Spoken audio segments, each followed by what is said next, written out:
Greetings and felicitations.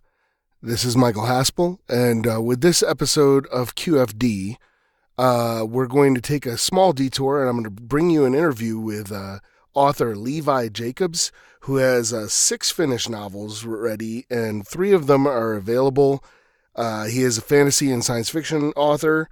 We talk about Tolkien, Joseph Campbell, resources for indie writers, and like all kinds of other crazy stuff like bike riding around Lake Victoria. So I hope you enjoy this. And don't worry, we're going to pick back up with the final episode of our deep dive into Star Trek II, The Wrath of Khan, and then move on to other 1982 films. I've got some stuff about Tron and The Thing and Poltergeist coming up. As well, there's going to be some changes to our Patreon, because I guess the Patreon is having some changes there too. So stay tuned for that stuff. That will be in a different episode. I didn't want to bog this episode down with a lot of housekeeping. So without any further ado, here is Levi Jacobs. 5, 4, 3, hands on keys, turn.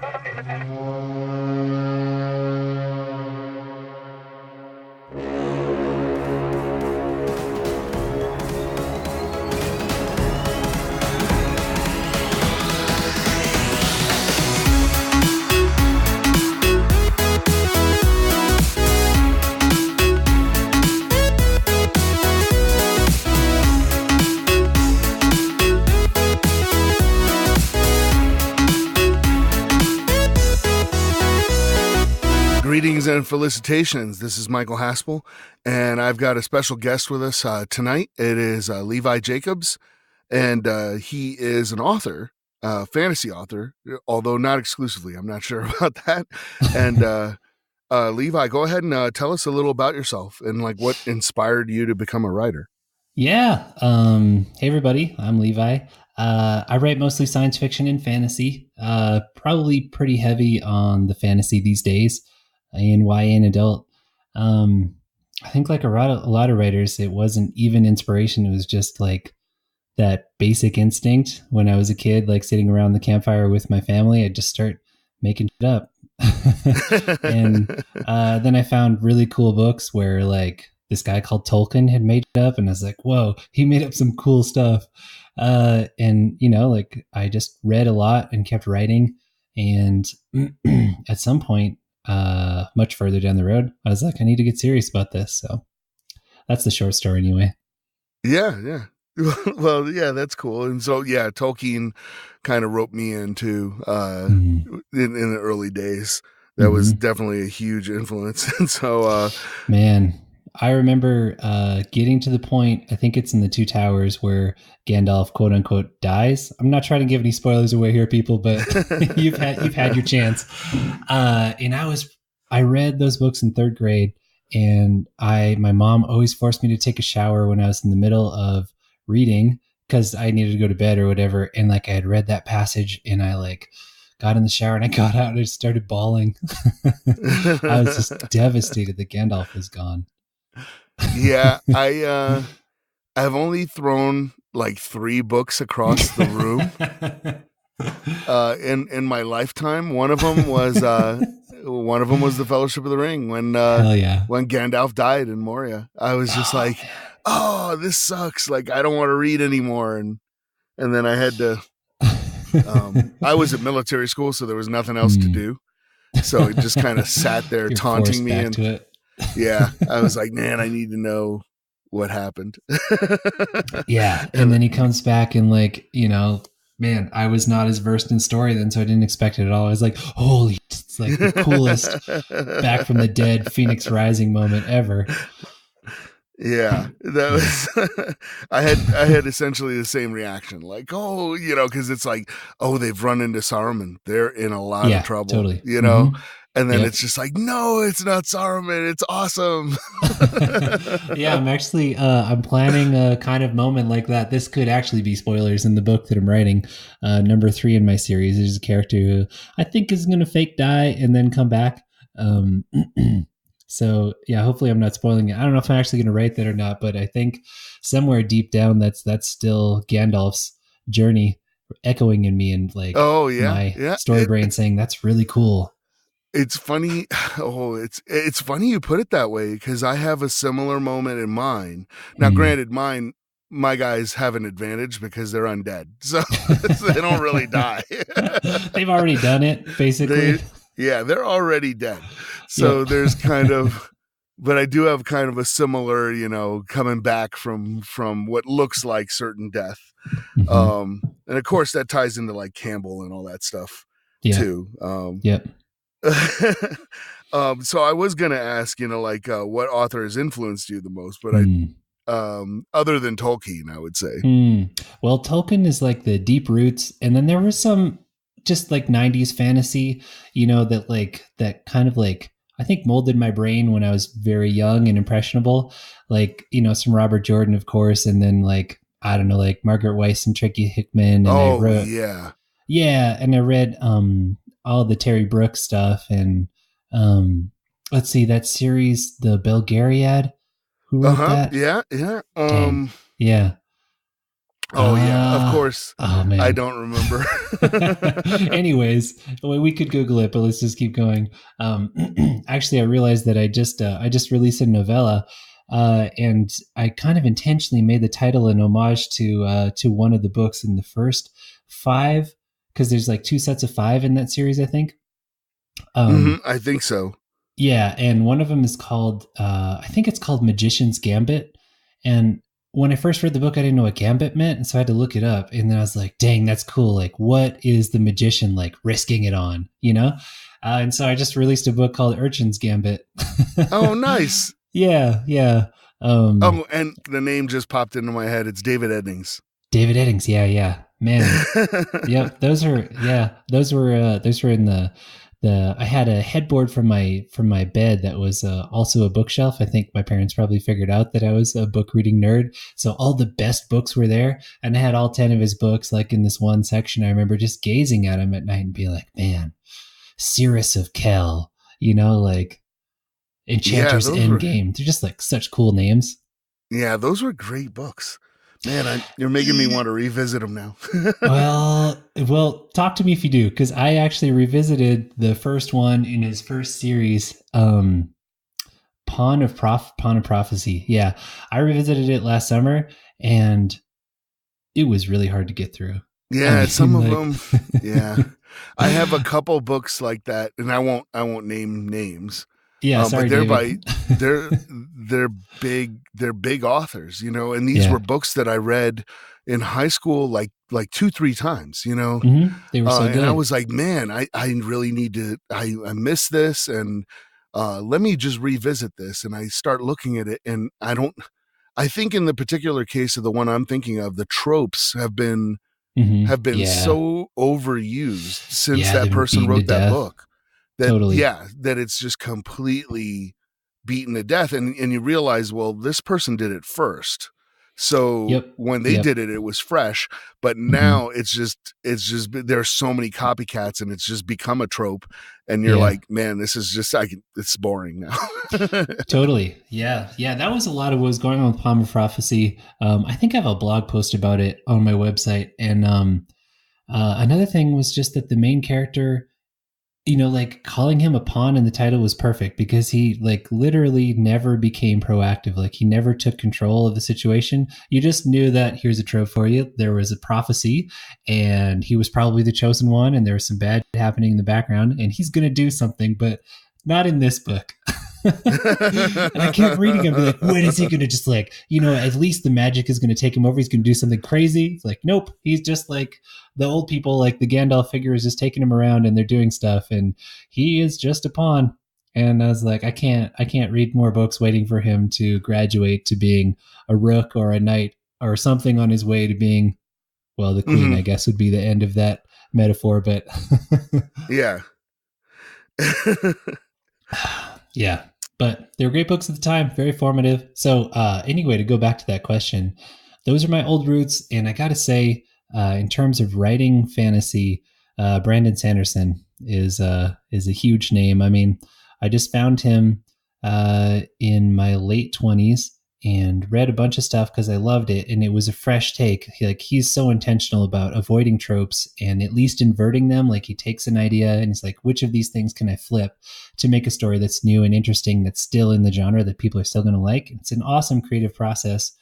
And without knowing that, I read his books and thought they were amazing. And then I quit my job and dropped out of school and started living in a laundry room to write fiction. And I found out he had a podcast about writing. Yeah. And it just like, that was my school. You know, I was like, okay, I'm going to listen to you a bunch and you're going to tell me how to write, and then I'm going to practice. And so I really feel like he's been my writing coach, even though I've only met him a couple of times and we didn't really talk writing. He's, someone very intimately listening to him on a podcast like this, because, you just end up putting yourself into it. And he's been a huge influence. Yep. And I think it's maybe almost embarrassingly obvious in some of my books that I love his clever, intricate magic systems that like have to do with the plot reveals and the mystery, and his very strange, totally secondary world fantasies. Like that's just my stuff. And so I write it too. Yeah, that's great. Well, you can find a bunch of worse people to emulate for certain, Totally. There's a reason he's one of the best at the moment. Yeah. I'm ashamed to say I have not read a ton of Brandon Sanderson. Mm-hmm. I've read like his Legion stuff and the Mistborn series, and then I almost said Song of Ice and Fire, but that's the wrong person. The one with Kaladin, Stormlight Archive. Yeah, the one with those books I devoured. I adored it, and I love every character in there. Totally. And he does. I mean, it's just really, really good. And I probably should read more of him. I feel like you've hit the highlights. Those are Mistborn and the Stormlight Archive are my favorite series, just because they're the most epic. I think he's got some standalones that are epic, but like those are the ones. And you can just tell now from his blog posts and newsletters that like his heart and soul is really in the Stormlight Archive. And he's specific about like Michael Whalen is going to illustrate the covers. Michael Kramer is going to read all the male parts. Like he's like, after finishing the Wheel of Time, he's like, I know what a classic epic fantasy series has, what the trappings are, and I'm demanding all of them. And he's like, okay, I finished Stormlight 4. Well, he's working on Stormlight 4 right now. So he's like, now I'm going to do some other stuff like as a break, and then I'm going to get back to Stormlight 5, and like, you can just tell like, this is like his like life's purpose. So, it's really, really, it's really cool. Yep. And astounding how many layers of revelations he's got built in that have already come out, and there's a ton more. It's like, how deep is this world, and how did you imagine all of this? Yeah, and in the last book, was it Oathbringer? Yeah. Oathbringer. There was a moment in the book where I totally saw it coming. I mean, he kind of broadcast it for a lot of the book. So you knew it was coming. You knew exactly what was going to happen. And he suckered us in, because I was just like, I know what's going to happen. Yeah. And it was almost to the point. It wasn't quite, but it was almost to the point where it was like, okay, I'm plodding along because I know how this is going to go. Yeah. Just and then already. Right when he got to the part where I was like, yeah, this is exactly what wait a minute. That didn't go at all. That's awesome. And it was really, really cool. It was really awesome. It was just like, that was okay. That was not what I thought was going to happen at all. Yep. I think I know the part, and it really is, the book is new enough that we do have to be careful about spoilers, but I think I know the part you're talking about. And it's awesome. And I won't go into more detail because I don't want to spoil it, but it was like, it was truly awesome. It was like, whoa, wow, that's great. Yeah. He pulled me right back in, and it was very, very, very cool. So you've, in our conversation so far, you've dropped along like your third book or your novella or whatever.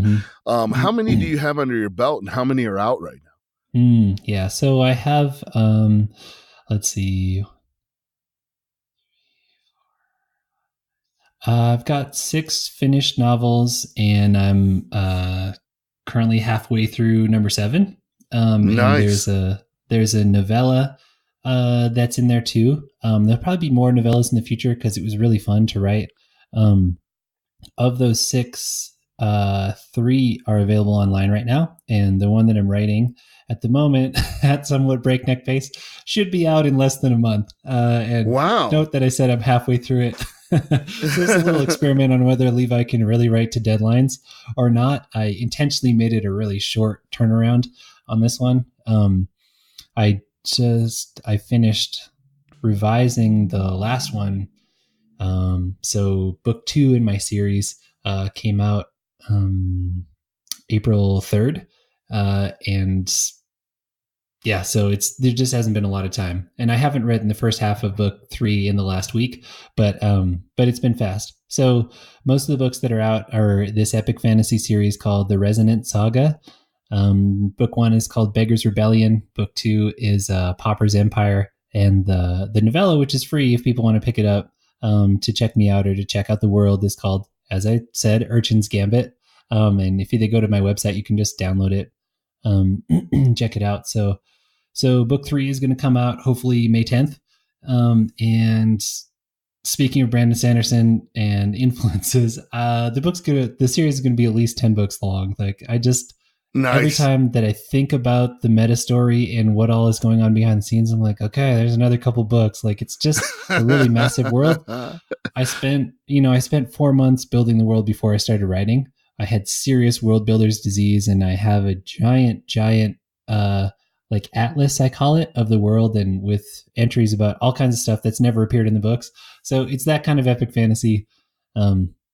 And then I have a one-off I wrote under a pen name that is post-apocalyptic science fiction, which is a genre that I love. I just don't quite love it as much as epic fantasy. So I might go back to that someday. But right now I'm pretty solidly in the magic and the swords. Yeah. That's I have a lot of ideas for epic fantasy, but every time I sit down to like kind of write one, it winds up being something else. Oh man, it's just kind of the way it is. When you do it, I'm going to be so pumped to read it. Yeah, it's just I'm like, oh yeah, this is a really cool thing, and then it just kind of turns, it takes a left turn somewhere, usually towards horror. Usually towards horror. I just have this.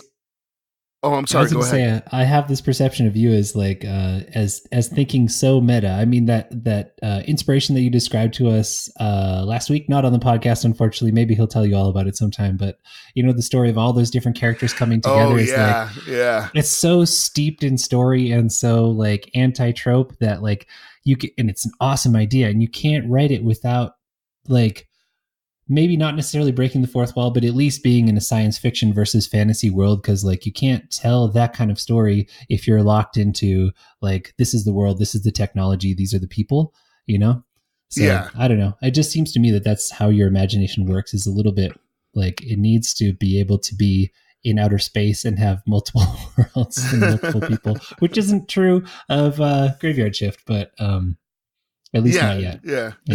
not yet.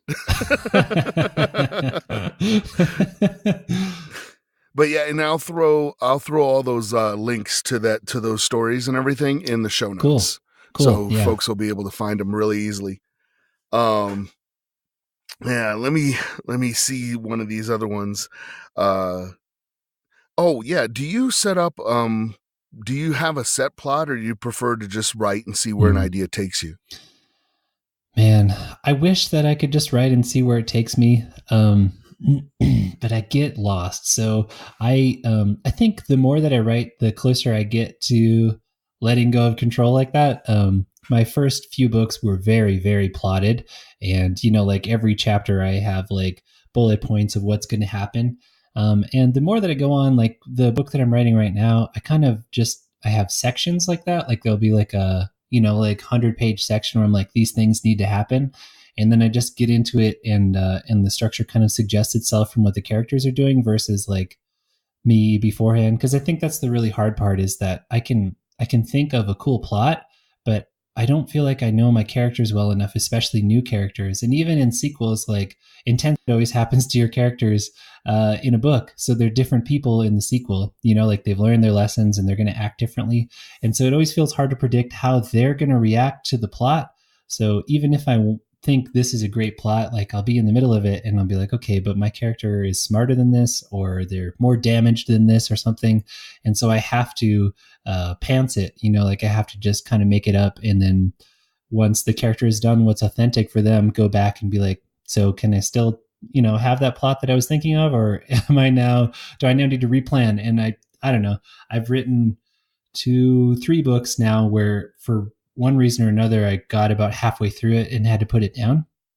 Oh, And then I've wow. had, yeah. And then I've had people read that half done book and been like, so, what do you think the coolest ending would be? Or like, what do you think is going to happen? And what do you think about these characters? And kind of like let go of the original vision I had for the end of the book and thought about it. Like, when you set a book down and you come back a while later, you see it differently. And so Hmm. I've done that for 3 books now, and it's been really cool because the second half has come easily, and it's felt like it's more based in character than in like me pulling the puppet strings behind the scenes. And I think that just makes for a better book. Like there are some books that I read where I'm like, like when a character does something that's not smart or not in keeping with their character, and it's obviously important for the plot, I'm just like, come on, like that's just Yeah, because like no, you had a plan for how the book is going to go and you're sticking to it, and this is not the best fiction. yeah, yeah, and I know exactly what you're talking about there because I just recently read a book, and it was the second in a series Mm. where in the first, and I without so I don't spoil anything, I'll just use Mm-hmm. Batman, right?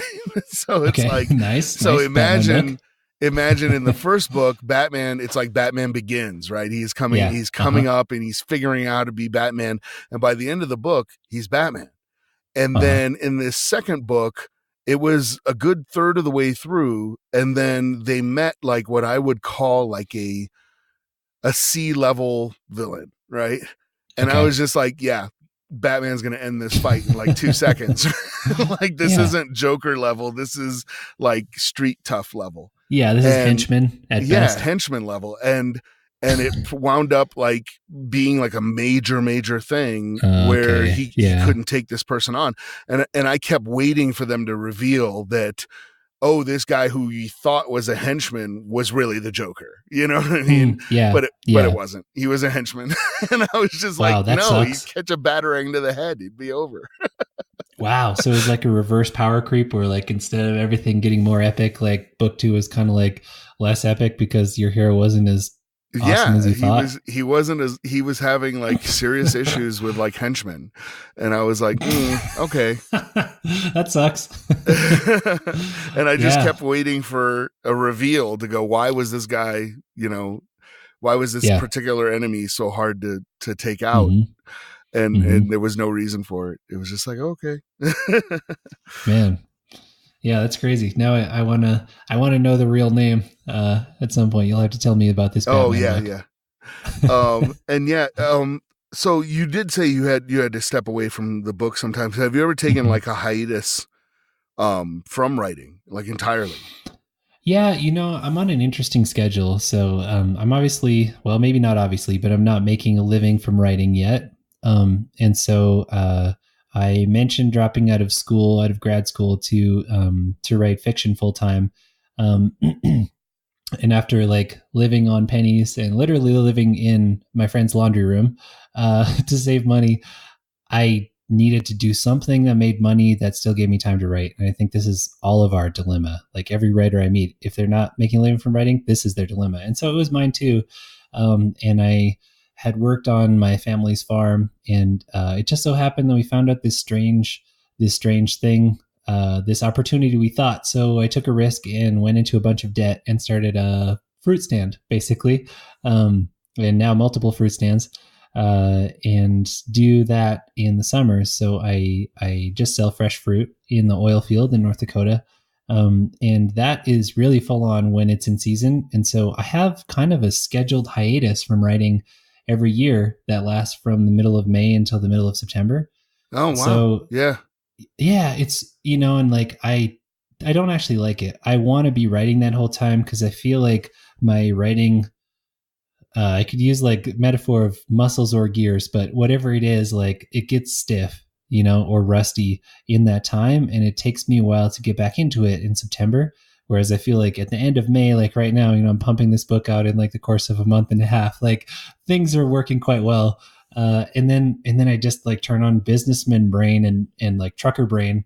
And all I do is read books and I don't write them, and I don't actually like that, but it is cool for the revision process because I'll finish this book um and then I'll look at it again in the fall, and I might see it really differently and decide I need to make some changes. um yeah, and that's been my process before, is walking away from a book. If you have the time and space to do it in your schedule, is great. Hopefully some people read it in the meantime, and then you come back and you can kill your darlings because they're not Yeah. quite as darling to you as they used to be, especially if you've started something else or you're just in love with your other ideas. You're like, you know what, this scene was cool, but it doesn't belong in this book, and so I'm just going to cut it. Yeah. Yeah. Yeah. The one I'm currently working on is something I wrote. This is going to date me, like 11 years ago. Yeah, I And mean, I I set it was alive aside. 11 years ago. Yeah. And I set it aside because it wasn't that good. It wasn't there. Mm, But the yeah. main idea of it, like just the kernel Mm-hmm. of the idea was good enough for me to want to Mm, revisit it. And what's really funny is I thought, oh, I'll be able to turn this around and chuck it out because I'll just mm, change a couple of things. Well, yeah. I basically threw the entire old draft Oh out. man. So I just Wow. started fresh, and it's way better for it. Mm, totally, because Totally you're different protagonist and everything. yeah, I mean, I'm sure you're a different and better writer than you were. Yeah. Um, So a lot of different things change. yeah, actually, speaking of Brandon Sanderson and the Stormlight Archive, he originally tried to write that book years ago when he was still, I think he wrote 11 books before he got published, something like that. And it was like the third or fourth one that he wrote, and it wasn't any good. And he was like, this vision is too big for where I'm at for my abilities as a writer right now, and he just left it and he rewrote it from scratch. And even when he rewrote it, he had to take one character and split them into two characters after he was finished with the draft because it was like not working. And Mm-hmm. so I think it's smart to know as authors, like, what are we capable of right now? Like, am I taking on too much? Is this too experimental? And unfortunately, sometimes you don't know that till you're done with it. Yeah, yeah, that is very true. Highly Um, unfortunate. and this is like a crazy question I have. Great. Um, okay, so if there was like a parallel dimension where everything was the same, like what book Mm-hmm. would you have want to have written instead of Wow. like the ones you've written? Yeah. Man, that's a great question. Um, God, what one book has really blown me away? The first one that comes to mind is the first book of the Long Price Quartet by Daniel Abraham. This is not a very super well selling epic fantasy series, but it's beautiful. I feel like it's like fantasy for fantasy authors. Like, it's just, the magic system is so cool. I'm not going to gush about it, but it's an awesome book, and every character has like an intense, great arc that ties together really well, and it's just like, it's a thing of beauty in a way that I don't feel like I've ever been able to achieve with my fiction as of yet. I think they're good stories, but like, this story is beautiful. In addition to being a good story, I just love it so much, and one thing that he's really good at, even in the Expand series, which he writes, under pen name, whatever, Mhm. is he's so good at character insight. He's so good at, like, as his characters are going through these journeys, like them saying these super poignant things about human nature, and like in some ways it's kind of like we read to find out about ourselves, or we read to find out, like to get a different perspective on human life. Like, even if we're reading about aliens, it's boring unless they're human like, like maybe they don't have emotions like we do or something, but ultimately they need to be some kind of lens on humanity. And in that book, and I think I haven't read the fourth one, but I read the other three, he just like nails it over the head time and time again, like getting deep into human nature through like this really cool magic system and the inevitable wars and world changing that happens in epic fantasy. But yeah, I'm gonna say that book. It's called A Shadow in Summer, I think. Okay. Yeah, is the name of it. Daniel Abraham. It's an amazing book. Uh, Everyone should read it. I wish I wrote it. Yeah, cool. I'm just writing it down. That's why Oh yeah, you I'm should. like Yeah, I've I'm got a like, hard oh copy if you want to borrow it. yeah. It's I'm like, I need to the check book this will out. amaze you. I I'm not even worried about giving you too high of expectations. It's a great book. Awesome, awesome. Yeah, so that's gonna segue to something else too, because like Cool. I found myself like right now between my day job and trying to do the podcast and all Mm-hmm. these extracurricular things and writing. Yeah. I don't actually read anymore. Mm. I do like audiobooks Mm-hmm. quite a bit. Do you find yourself Totally. doing that? Because you talk about like driving around with the trucks and everything. And Yeah. Yeah, in the summertime, I read a lot of audiobooks. I have a really regular, I'm buying my fruit in the orchards in Washington and I'm selling it in North Dakota. So they're like about 1,000 miles apart, and I usually do that drive there and back, so 2,000 miles in the course of 3 days.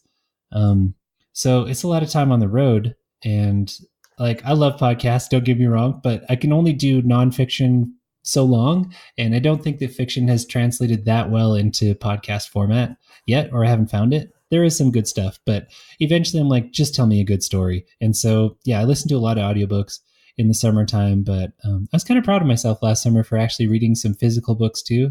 But I have mm-hmm. this, maybe I'm a cheapskate. I have this problem where if I've already bought the audiobook, I don't also want to buy the physical book unless it's really amazing. And I only know that when I'm done with it. So I'm often like listening to this thing on audiobook. Like I've been listening to The Lies of Locke Lamora by Scott Lynch for, I don't know, like 8 months because I don't listen to audiobooks very much in the off season, and read a ton of other books. And like, I don't really like having that story and those characters suspended, but I end up doing that a lot in the summer because I've got my like ebook or physical book, and then I've got my different audiobooks that I'm listening to.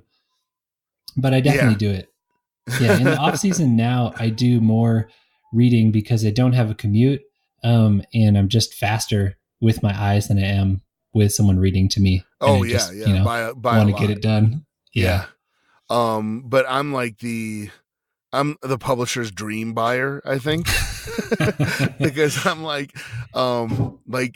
for instance, as a really good example is like Oathbringer, Mm-hmm. I picked it up on the Kindle and then I Mm-hmm. got the audiobook, and Mm-hmm. so I would read at night, and then when I got up to go to work, it Mm-hmm. of course syncs. Oh man, that sync is so sweet. I gotta It is say, it's amazing. awesome. And so I would get in my car and it's right where I left off, and Mm-hmm. I Yeah, it's burned great. through that in probably less than a Totally. week. It was Yeah. really, really fast. And then I was like, that Man. was a really good book. Well, now I'll Mm-hmm. go buy the hardcover because I'm collecting them, and it's like I'll probably Oh never read it man. again. Like as Yeah. far as Yeah. like the hardcover, but it's like a trophy Yeah. in my bookcase It now. totally is. Yeah, and ebooks just like I want to have a way to display all my cool ebooks on my bookshelf, but like it just doesn't work. I definitely do that too. Like I'll buy the ebook because it's convenient, and then when I'm done, I'm like, this was awesome, and I need now. I like really like trade paperbacks. I don't really like hardcovers, but I Mm-hmm. like the like 6x9 size or whatever it is. Like I really love those, and those come out super late, so it sucks. Like I don't think Oathbreaker has come out yet in trade paperback, but I'm trying to collect all of those in the Expanse too. In that, Oh yeah, um, yeah, yeah. No, yeah, and I don't think that has come out yet. yeah, I just recently bought all 14. Well, I bought 12 of the 14 books of the Wheel of Time series because I've read most of them, and I had a few that were still extant from that bookshelf in my childhood, but mostly I'd lost the books over the course of time, and I was like, I just want these on my shelf. Like Yeah. it's such an impressive 3 feet of fiction, It and a is. really It's really cool like, cool. yeah, and like a handing off of the torch from like fantasy master of the 90s to like fantasy master of the 2010s. It's so cool to just like see that transition, and yeah, I don't know. I love that series. It has its flaws for sure, around about book 9 and 10, but I love that series. Yeah, I'm ashamed to say that is one of the series that I have not gotten through yet. Um I think I'm gonna need some big project. Like I when I paint Warhammer 40K armies, Uh-huh. I do usually do the entire army at once. Oh wow. And I listen to audiobooks when I do that. Nice. So yeah, that might be hey, okay, I'm redoing this entire thing and let me sit down, and that's going to be my wheel of time. Yeah, well, just to warn you, man, like 2 summers ago, that was were the audiobooks that I listened to as I was making that 2,000-mile drive. And every one of them is about 50 hours. Wow. Yeah. Yeah. And there's 14 books. So, you got to have a big army. Yeah. Yeah. That's pretty interesting. That's cool. It's so intimidating. Well, and I made it and bailed out several times. So yeah, it's not like I haven't been exposed at all. I was just kind of like, okay. And for my own reasons, I kind of just bailed out of it. But I'm like, man, this is such an iconic series. I feel like I have to kind of, it's a rite of passage at this point that I have to go through. And one of the things that's annoying about it, if you're reading it straight through, is that, like they came out every few years, and Jordan always felt the need to like reintroduce you to the characters and the magic system and the main plot points. Mm-hmm. The first 100 books of every 1,100 page book is just wasted. And it's like almost skimmable, but not quite, because something important might happen. But it's just very frustrating if you've just finished the last and you're like, yeah, I know who the Aes Sedai are. Yes. I know. Male channelers go insane after they channel too much. Okay, let's get on with it. Yeah. That's important.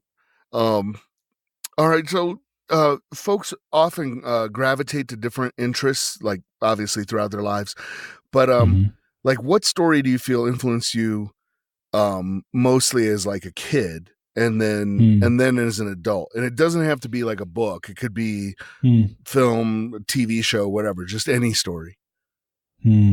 That's interesting. As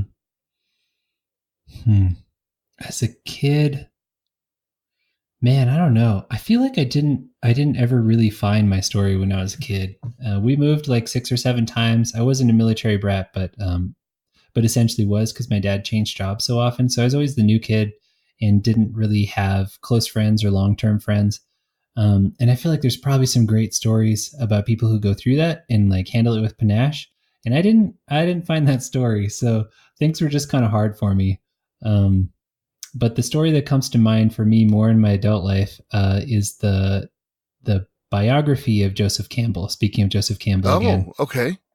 Yeah, he was doing a PhD in folk literature, unsurprisingly, and had read all this stuff. And as I recall the story, all he needed to do, he had already gone to Europe and done his research, and he had come back, and all he needed to do was write his dissertation, and he'd get his rubber stamp PhD, and he'd go on to get a job or whatever. And he had become so passionate about seeing these connections between mythologies that went far beyond whatever area of Europe he was in, that he couldn't do it. And he told his advisory council, he's like, this is what I want to do. And they're like, that's way outside the scope of your PhD. You need to just finish your dissertation and do that later. And he's like, nope. And he just walked away from it. He dropped his PhD. He literally rented a cabin in the woods. And for a while, he was so poor that he couldn't pay his rent. And he just promised the dude he'd pay him later. And he spent all his money on books. And he spent 5 years out there just reading.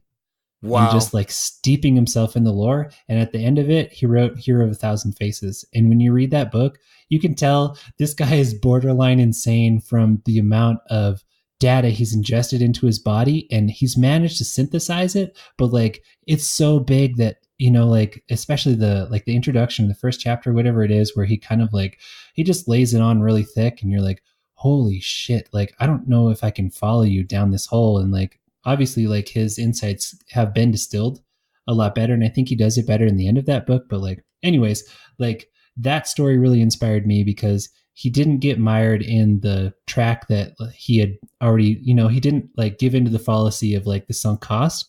And he had so much passion for this insight that he had, like what he finally realized was his life's purpose, that he's like, yeah, I'll drop everything that I've done up to this point. I'll walk away from a good job, like at a prestigious university and having a PhD, because this is what I really want to do.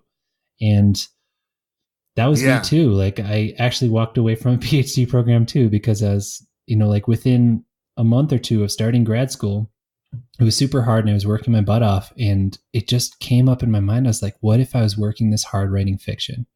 And I could not escape that thought. And I ended up finishing it. I got a master's degree, but they really wanted me to go on to the PhD, and I had options to go to good schools and stuff. And I was like, sorry, y'all, I'm going to move into a laundry room and start writing Conan the Barbarian fan fiction because this is what I want to do. And I have never looked back from that. And in some ways, I just feel like Joseph Campbell is like this epically successful, self-made man who took an amazingly brave step at a point in his life. And that story really, really stuck with me. And I think there's also something, speaking of Conan, about the male ego that likes to really be wanted and still walk away from it. Because at the end of every novel, at least in a lot of the longer comic series, he's like, saved the kingdom. He's won the princess over. And she's like, you can be a king at my side. And he's like, nah, yeah. I'm gonna get my horse and ride out of here. And it's just like, yeah. It's like, the song Desperado. Like, you could just marry me and hang out here and be the king. And he's like, lady, you don't even know me. Like, yeah. He's like, I just got to keep moving on, And so there's like, I feel like there's some ego gratification in being really wanted and still rejecting it. So I'm not going to lie and say that none of that played into what I did. And who knows, maybe it did for Joseph Campbell too. But his story really inspired me. Yeah, and if I recall correctly, he knew some people that at the time were struggling artists as well. Like I want to say Steinbeck. I think so. Yeah, he was in very like high up. Yeah, I think Steinbeck was one of them. Yeah, I want to say Faulkner or Kerouac was also in the kind of weird one of those two collective. Guys. Yeah. Mm-hmm. Yeah, out in California. They were like in the same circles or something. Yeah, which is so inspiring. It's like, I'm like, how do I get in one of these circles? Like, that sounds great. Can we all just like, like the rising tide shot their ships way up. And it's really, really amazing. So you touched on this other question that I ask everybody, and it's, have you ever written fan fiction? And you said you wrote Conan fanfic, which, and listeners of the podcast will know Conan holds a special place in my heart. Oh man, how can he not? Yeah, I listened to your episodes on Conan for sure. Cause I was more of a comic and then book experiencer of Conan and not so much the movie. I saw it much, much later, and loved it, of course, and loved it for all the insane kitsch that's in it, as well as like the Conan Robert E. Howard spirit that I recognized. But yeah, I knew that I wanted to write fantasy, and I had been writing short stories, a lot of short stories, and they're mostly science fiction. I really wanted to write fantasy, and I wanted to write a novel, and I found the prospect pretty intimidating of building a world and creating characters. Like, that's a lot to do. And I knew that I wasn't quite up to it. And so I was like, let me write a new story in a familiar world with a very familiar main character as kind of like a baby step into writing my truly own creative work. And so I wrote this Conan novel that's languishing in obscurity, and it's not very good. But it was like my practice novel. It was like, I'm gonna, because I know Conan so intimately, and I love the sword and sorcery genre, and I read a ton of it. Speaking of Robert Jordan, you probably know that he wrote Conan, not fanfic because it was published. He wrote like 6 Conan books, and I loved those books. And I was like, after you read like 3 of them, you get the formula. And I found the formula. I was like, dang, that's a cool formula. Let me try this out. And so, so I wrote a Conan novel, and ironically, it served as the inspiration for a novel that I have an agent trying to sell right now, which is radically different. It's a YA epic fantasy. But I was trying to figure out how to make that trunk novel into a series that I could file the serial numbers off of and not call Conan and like put out there. And in doing so, I came up with this character, and she was a side character, and she was so damn cool. I was like, no, she needs her own story. Nice. And now that's its own series for sure. And, maybe someday the golden gates of traditional publishing will open in, and I'll walk through it with that character. But she started off as a side character in Conan's world. So. Well, that's really cool. And before I go to the next question, I just want to pass this on before I forget. So Marvel Comics just got the license back to the IP, and they have 3 comics out now. They have Conan the Barbarian, Savage Sword of Conan, and then that was my favorite one called Belit. And that's cool. I just picked up the Belit one, so I don't know if it's good or bad. but the 2 Conan titles are first rate. In fact, Oh among man. all the Marvel, I'm mostly Marvel, but I read a Hmm. couple, different titles. I read like Black Panther and Punisher and everything. But among all the Yeah. Marvel ones I'm reading, Conan Hmm. stands way above. That the team that they Damn. have working on it Oh right man. now is awesome. That's awesome. So Man, I need to pick that up. Yeah. Yeah, I think it's so cool. And like, if he just happens to be in Avengers Endgame, like I'm down. Let's just get some yeah, Conan in this thing. and I have some intel that somehow there's a new Avengers title coming out this summer or something from Marvel, Uh-huh. and Uh-huh. somehow Conan is in it, and it has Oh to do with the man. Savage Land. and, and as soon as I heard Okay. that, I was just like, dude, just sign me up for this comic because I have to read it. Uh, how's this for like an elevator pitch of a Conan novel? Is Conan walks into Wakanda? Yeah, it's like Because like Wakanda from the outside is like totally a Conan story can happen there, and then he walks through like the shimmering holograph, and he's like, "By Crom, Mother of Mitra, what are these people wearing and doing?"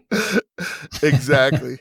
So when I heard that, I was just like, wait, so they're making like an ancient Avengers thing, and the Wow, guy was like, no, it's modern. It has to do with the Savage Land, wow, and Conan's in it. I was like, I have to read this book. oh man, agreed. So, Yep, but yeah, that's you were awesome. talking about how your agent is shopping around at traditional publishing. Mm, So mm-hmm. you're a Yep. hybrid publisher, what we would call Yeah. a hybrid author right now. Yeah, yeah, theoretically. I mean, I have an agent and my book is I'm told that it's on the desk of an Amazon editor and an editor at Tor right now and there's a YA editor that just left Mm-hmm. some prestigious imprint to start their own thing and my book is there too apparently. Um as you know, with traditional publishing, these things take time. And so I feel like I'll feel more like a bona fide hybrid author when I have sold a book to the Mm-hmm. traditional publishing world. Although I should say that I was offered a 3-book deal from a smaller press and I turned it down. So maybe I'm legit. Um, Yeah, I would say that but yeah, counts. yeah, I'm hybrid for sure, Yeah. and I feel very very grateful to be on both sides of it because it's always been my dream for somebody to publish me, and in the meantime, it's also always been my dream to get read. And right now, putting things on Amazon myself gets me read and makes a little money, so it's cool. I'm very glad to be able to do both. Yeah, and that's more and more common now that Yeah. people are hybrid authors. But I do like in a lot of the author interviews I do, I always hammer home the timelines, because people think, Mm-hmm. oh, well, you just wrote a book and it'll be out like, next Right. month. And it's like it doesn't work that way. Like it takes No, it really years to doesn't. produce a book. In the traditional world anyway. Yeah, I have Um some fears that by the time that book comes out that I'll be a very different writer or like not having written that character or written that world for so long it's going to be hard to get back into, but cross that bridge when I come to it. Yeah, I with Graveyard Shift, I ran into some things that were different. When I'd written the book, there were government agencies that were Uh, in place that didn't exist, that huh. existed after the book came out. So I had to go back and add Oh, those yeah. in to Huh. like catch up to the world Huh. because that Yeah, much time had that passed. I mean that. Well, I guess a sort of different thing happened for me, and this is more of a danger in science fiction. But that post-apocalyptic sci-fi that I wrote was based on this idea that we had in the 2000s that we were approaching peak oil, or we were past peak oil. Oh yeah, yeah. And obviously, I know this well because I sell fruit in fracking territory. But we figured out shale oil and fracking, and suddenly there's a ton more oil.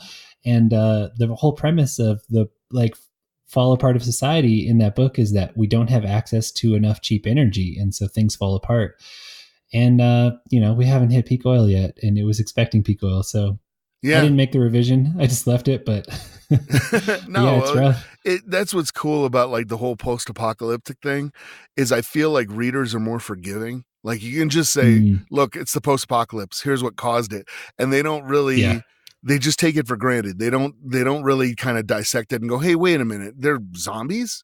It's just like, okay, zombies, we Yeah. get it. Look, like, press on. Obviously, they Tell had me the something to story. do with the world falling apart. Cool. Like, this Yeah, is the world I want to be in. I'm exactly. down. It's like Yeah. because like Fury Road, I don't even think they tell you. And like in the regular Mad Max movies, they told you what happened.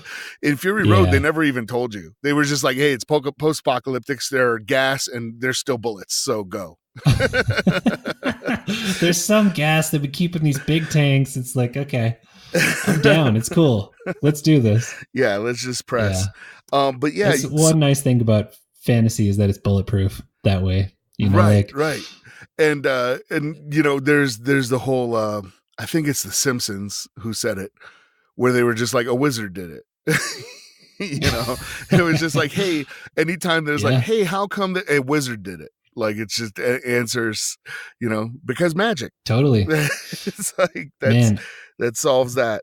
Um, yeah. So because you're a hybrid person, though, are you have Mhm. to source your own, like when you do your own stuff, you have to source your own Mhm. covers, Totally. editors, all that stuff, right?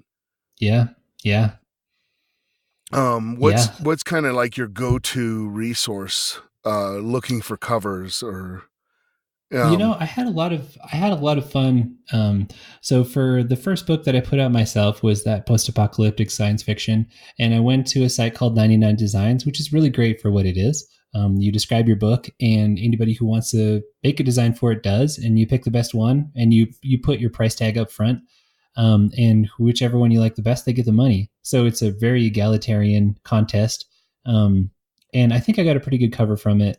But when I was going to do the covers for the Resonant Saga, because this is something I put a lot more time in and my heart is a lot closer to, and it's epic fantasy, which doesn't want a Photoshop cover, it wants a painting. That right, is yeah, like the yeah. standard for good epic fantasy. I was like, I have to find a real illustrator.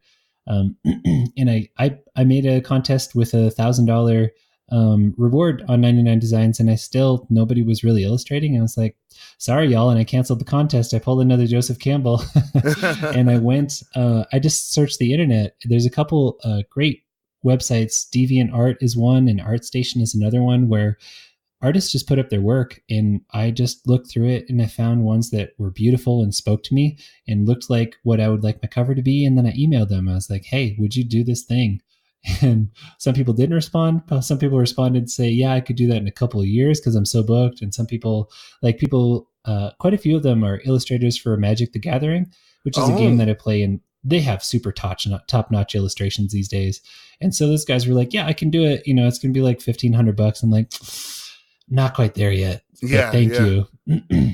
yeah. But I found a sweet spot in a couple of illustrators who are not wildly expensive and do really great work. I love the covers to my books. I think they're beautiful. I think that the artist that I went with, Mateusz Mikalski, he's Polish. He just does really great work, and so I'm really happy with him. And it's just a thing between me and him. You know, like we decided to do it. I write out a contract. I pay him by PayPal. He sends me, you know, and like as he's painting it, he's like, "What do you think about this?" And we go back and forth, and it's Oh, cool. that's awesome. Yeah, It's it's really cool. amazing how things have changed, you know, to allow for that kind of collaboration now. That's like Totally. that's really cool. But yeah, before we started recording, we were talking a little bit, and I thought it was a really good conversation. We were talking a little Mm-hmm. bit about like ad space, ad revenue, and return on investment, Mm-hmm. and stuff like that. Um, Yeah. Yeah. I mean, I feel like one place where you're going to get a very good return on investment, if you're being smart about it, is your cover. Like, people absolutely judge a book by its cover. And if you're, you know, like, and being in the indie published world, I try to read other authors who are in my genre, who are doing well, or who are just, you know, who are in my genre, who are self published.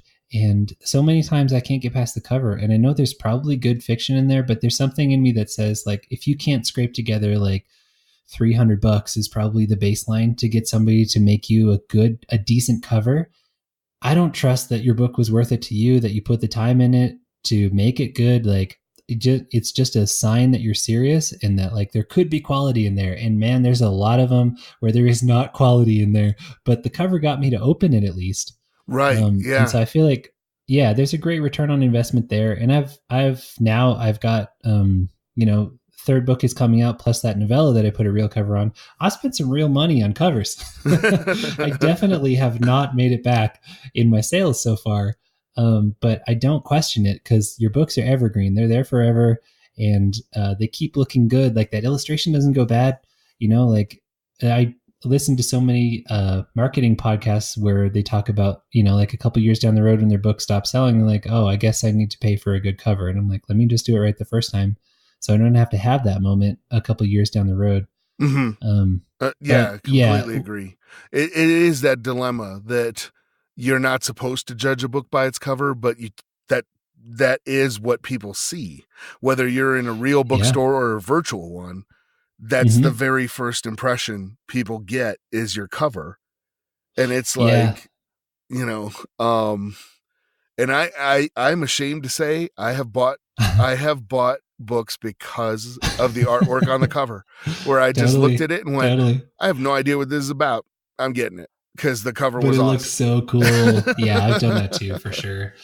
Yeah, I think this is just like advice that I've heard, but I feel like the three things that you have to hook a reader is your cover and your back jacket copy, or the blurb that's on the side of it on Amazon, and your price tag.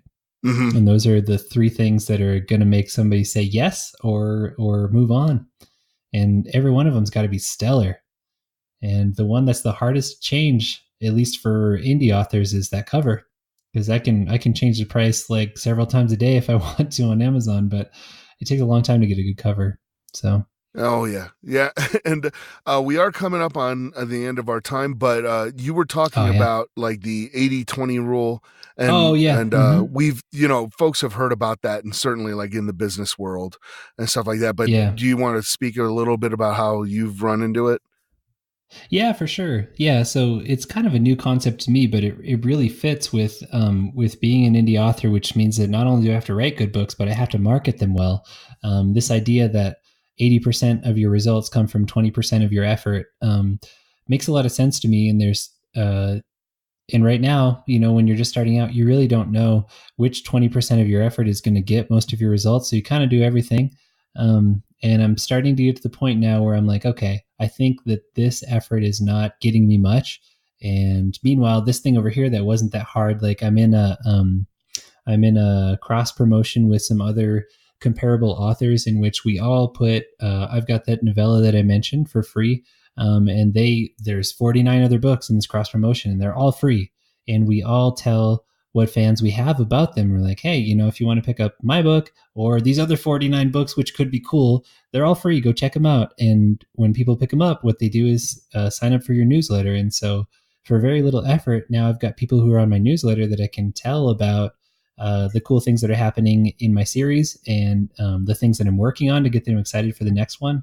And that did not take a lot of effort. Meanwhile, I've got this book review site, which you can put links to in the liner notes, that I've had for years. And, like I'm reading books and writing reviews on them and then cross-posting that to Goodreads and Amazon and Facebook and Twitter now, to like draw traffic back to my book review site, in the idea that people will read my reviews and be like, this guy is so insightful about fiction. I wonder what he writes. And I'm starting to reevaluate that and wonder if that percentage of my effort is getting me results that make it worth it, or if I need to just read books for fun and let that review site go, which is hard, like when you've had a baby and you've worked on it for a long time and you like it, but like we're not immortal. And I unfortunately have to sleep like 8 hours a night, and I have a toddler to take care of. I can't do everything, so it's like, just figuring out what's the 20% that's doing it and doubling down on that. Yeah. So that's been an interesting lesson. Yeah. And it used to be, well, this is now like 10 years ago, I guess, that like having a blog was almost mandatory. If you were an aspiring author or just trying to get your stuff out there. And that doesn't seem to be the case anymore. No, according to my research, what is necessary now is having a vibrant email list. And that means keeping in touch with those people and sending them emails that are interesting, that aren't just like buy my book, but they're saying, like I put in excerpts from what I'm working on right now that nobody else gets to see. Only if you're on the email list do you get to read this cool scene. Oh, or do you get nice. to like read these quotes from it. Or sometimes I'll put in deleted scenes, like, so you've read book number 2, but here's a scene that I cut out, or I actually originally wrote it from this character's perspective and it was too wild and crazy, so I ended up changing the POV, but here, read this one. Or like they get to see the covers before everybody else. So you have a mailing list and you give them cool stuff so they want to open your email, and you make that connection. And then when you have another book out, they're excited about it because they're already in tune. They're all aboard the hype train. Yeah, but that's kind of the crazy thing is the shift, if you think about it, is a shift from them coming to your blog and reading it, to you coming to them. Yeah. And being like, in the midst of this very noisy world and media, I have to put my email with my cool stuff on your doorstep and just hope that you open it. Like, I'm not expecting you to come to my website and look at stuff. Yeah. Yeah. That is a different, it is a paradigm shift. It's a different way of looking at it. It's a paradigm shift for sure. Keep shifting. And I have a couple more questions that I ask everyone. So it's like, yeah, let's do it. Do you have any particular method to communicate with like your subconscious? Like to unlock stuff like that? Yeah, I do. My subconscious speaks to me during those long drives in my semi. Mm-hmm. And often what it speaks to me, either I'm just extremely bored and my mind wanders. Like when I have just uninterrupted free time. I used to take long bicycle rides. I rode my bike from the top to the bottom of Japan, and I rode a bicycle around Lake Victoria in Africa. Wow. And took some other long bicycle rides. And like when you're riding a bike like that, like it ends up almost being like a job. Like you're just putting in your hours. Like I got to make 100 miles today. That means I'm going to be riding for 8 hours. And like I didn't have podcasts and stuff back then. I'll go ahead and date myself. There were not podcasts at that time. I didn't have a smartphone. Like there's nothing to do. You just got silence in the road. And that's where I planned my entire Conan novel for sure, and came up with so many other ideas. And now that's me driving my 2,000 miles in 3 days. That my subconscious needs a lot of silence. It needs a lot of silence and a good, healthy dose of boredom to come up with cool stuff. And the other time is it'll react to somebody else's really cool thing. Like when I'm listening to that audiobook and I figure out what the magic is about, like, man, okay, I'm not going to go off about the book I'm reading right now, but there's a very cool magic system in it. And as soon as I read it, I was like, and then my brain is like, what if you just did this a little bit differently? Or like, as I'm reading, I'm like, I think the magic system is going to be this, and that's going to be awesome. And it doesn't turn out to be that. And I'm like, oh, I guess that's my idea. So I do a lot of reacting to other people's cool ideas or my perception of what their cool idea is. And then I find out it's my cool idea. So that's where a lot of the subconscious stuff comes from too. Nice. And then when you sit down to like write, do you have like a ritual that you do, or, certain kinds of music you listen to or anything? I need dead silence once again. Oh, okay. Yeah, I need total silence. I actually, we bought a house a couple years ago, and one of my absolutely necessaries for the house, well, if it didn't have a garage, I was just like, we have to add 20 grand on because I'm building a garage. Because I needed a room that was not in the house, where I can't hear people moving around. I don't hear my son doing stuff. Like they're not coming in and interrupting me. I need dead silence, uninterrupted, so that I can like fully enter my world and write from it. And so we have a garage at our house. I'll have to show you it sometime, Mike. It's pretty cool. And I took the garage door out and put in a fourth wall, whatever that means in terms of breaking a fourth wall, and put in a fireplace and all kinds of stuff, and soundproofed it. And that's like my writing retreat, that's my studio. And so my ritual is taking care of my son in the morning for a while and getting him breakfast and getting myself breakfast, and then walking the 25 feet from my back door out to that writer's retreat and closing the door and opening the computer lid. And so really mostly it's about space. Like I know that I'm in my safe space. I know I'm not going to get interrupted. A lot of times in the winter, I'm starting a fire in the fireplace. So I've got that time to like split some wood and stack it up and watch the flames catch before I start writing. And by the time I'm done with that, I'm usually ready to do it. And then I guess my other ritual is that I always start with revision. I always take what I wrote in my previous session. I try to write 2,000 words every time that I sit down. And so I'll go back and find that place 2,000 words ago that I started, and I'll read through that and revise that, like fixing errors. And sometimes there's big revisions, so that I don't have to create just from scratch. I'm like already gently eased into the world. And by the time I get to the bottom of that, like I start writing without even thinking, oh, now I'm done revising and writing. I just like keep going. Oh, nice. Because I'm already in it. Okay. And that works super well for me. Yeah. So I always revise first, even though generally I despise revision. That revision is different. Yeah. So. Yeah. Well, that's pretty cool. And I hate to cut this short, but we are at our hour mark here. Totally. Yeah. People got busy lives. So please let folks know where they can find you online, like Twitter, Facebook, Goodreads. Oh, yeah. Yeah, totally. I just claimed my author profile on Goodreads today, and I was like, whoa, there's people reading my book on here, which is super cool. So I'm there as Levi Jacobs. Twitter, I'm at IR Levi Jacobs. So it's like IRL, like in real life. Very clever, I know. Facebook, I'm facebook.com/author Levi Jacobs. I've got a website that collects all of this and does have its outdated, old-fashioned blog, and that's levijacobs.com. And my books, if you search for The Resonant Saga or Levi Jacobs on Amazon, you'll find them.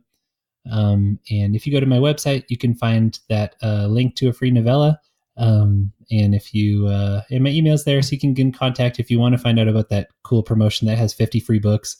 It's not running forever, so depending on when you listen to this podcast, it'll be done, but there'll probably be another one. So let me know if that sounds cool, and I can get you set up with that too. So I think that's mostly where to find me. I'd give you my address, but yeah, I need the writer's retreat to be quiet. Yeah. Well, thank you for coming on. Totally. Thanks for inviting me. This is a lot of fun. Mike, I feel like you and I could just talk about story forever. Every time we talk, it's like an hour past the end of our writer's workshop, and we're standing in the cold outside the closed library, just talking about story. So yeah, just ton of fun. I never get tired of it. So it's a Me good neither. time. Me neither. It's a curse and a blessing. You have been listening to Quantum Froth Dispatches by Michael Haspel. Music and other cues are provided by The Fat Rat. The song you're hearing is Monody, featuring Laura Brem. If you would like to support the podcast, please visit www.patreon.com/QFD.